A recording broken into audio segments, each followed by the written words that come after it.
Welcome to my fifth assemblage art project. I collect cameras, any kind, from the brownies to the folding accordion cameras to the Luftwaffe Leica to the digital SLRs.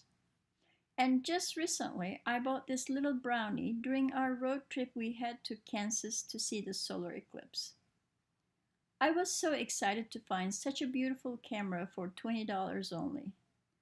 Well, I guess because of that too much excitement I had, I didn't realize that it was missing the bottom part of it.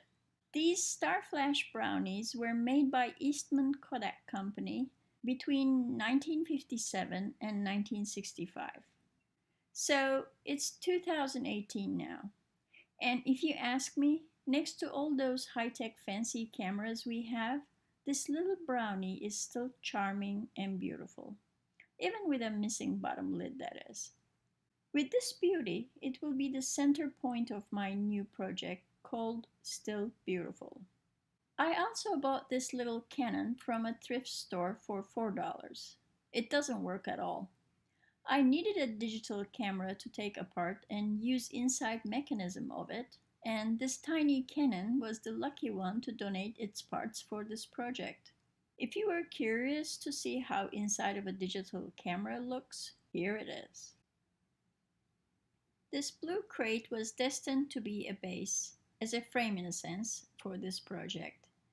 So I prepared two small pieces of wood to place behind the camera.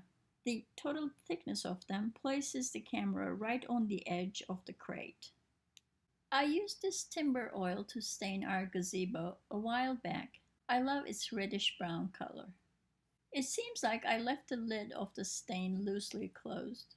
Big mistake. It's not completely dry, but it turned to a jelly-like consistence. I had to work on it to spread it on the surface evenly. Boards are done. I always like the brown and blue together. I think it's a beautiful combination. Once the boards were dry, I attached them together using screws, and then the camera attached to the boards and then to the crate. The position of the camera is exactly where I wanted it to be, right on the edge. Then I installed the lens. It came from the digital camera as well. I like the way it looks. Do you remember that LCD screen of the Canon camera? First I placed it on the crate, then it fell off. I didn't realize that it was an LCD screen inside of a metal frame. That incident gave me another idea. Because if you look at the back side of the screen, you will see it's a mirror. So I decided to use it as a mirror. Next, I tried a few different ideas, like that green, cool-looking electronic sensor board of the little Canon, and then some art papers with holes on it and all, but I didn't like any of them. It looked too cluttered. Then I decided to use the digital camera's menu buttons with clock hands on them. It will be symbolizing the time. It turned out to be a challenging task. It took a really long time and many attempts to install those menu buttons. Because the black part you're seeing is a very thin rubber. I didn't know that. And the individual buttons, including the center one, pop out so easily.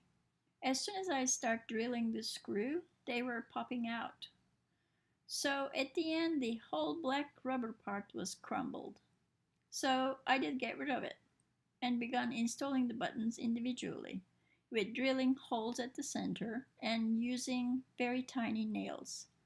Finally, it was done. I like it. I always like how the metal screens look. They add a very nice effect to the pieces they are part of.